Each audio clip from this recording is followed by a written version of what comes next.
So we're going to talk about this thin wisp of material that covers the entire planet, the air we breathe, and also a new platform called OpenAQ that's going to enable previously impossible science, influence policy, and also empower the public around air quality data. But first, let's go to Ulaanbaatar, Mongolia, where you can see there's a severe air pollution problem. So I want you to take a moment and imagine what your throat would feel like, what your eyes would feel like, what you would feel like walking to work or to school through this.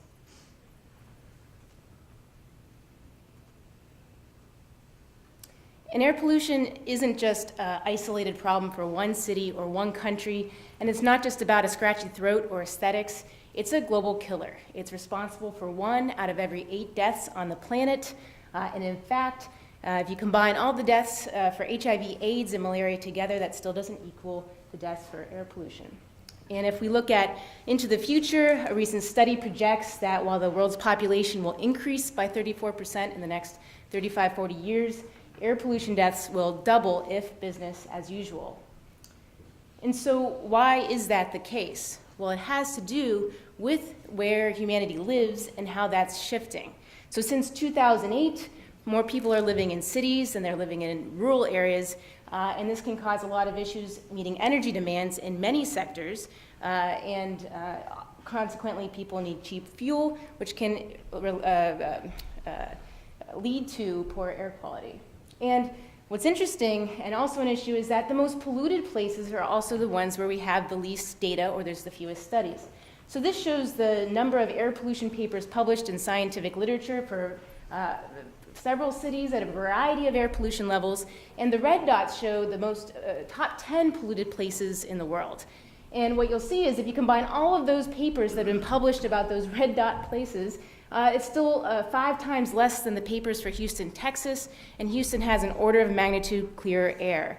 This illustrates a serious divide between the data haves and the data have-nots when it comes to air quality, and this is a serious issue. For one, it creates the problem of we don't fully understand, living in the most polluted places, how that affects health.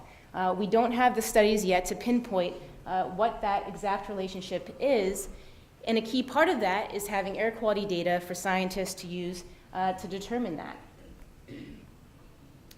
Air quality data also informs air pollution mitigation policies that help policymakers and the public know whether they're working or not. It's really a feedback cycle of data informing policy and policy shaping what data we need to measure it.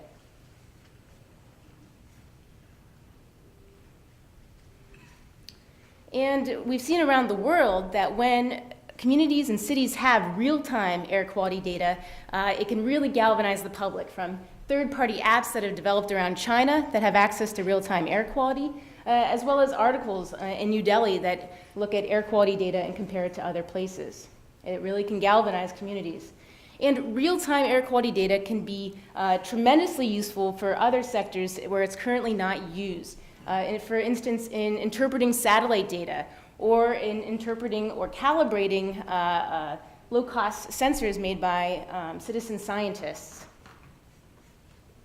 And the truth of the matter is there's actually thousands of public air quality data stations that are sharing information on the web, but they're in disparate forms, and also data will be up there for 15 minutes or an hour, and then it just disappears for the record. And there's also a few efforts currently that are taking all of this disparate data and putting them on real-time maps, which is really cool, but it's not sufficient. The data is not yet shared in a way that is most useful to scientists, to journalists, to the public at large.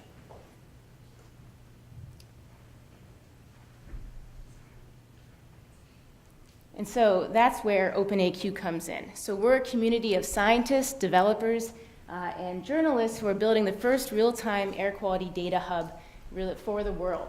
We think by doing this, people can do amazing things.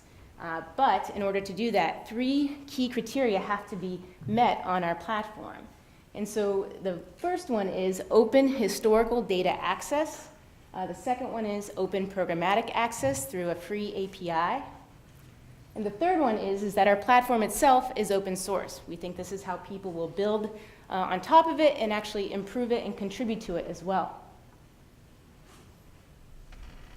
And so we're just getting started. We have our prototype platform up, built by the awesome developers at Development Seed. We've got 150,000 actually measurements in 5 countries around the world.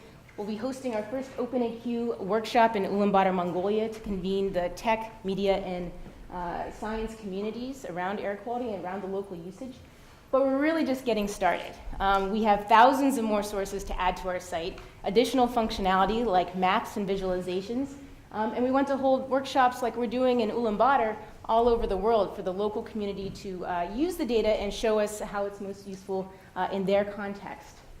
And the reason we're doing this is because we want a student who wants in one click to be able to access her local air quality data, or a journalist who wants to access in 2 clicks data that compares air quality across cities, or an app developer, say in Indonesia, who wants to use an API to build an app around air quality data.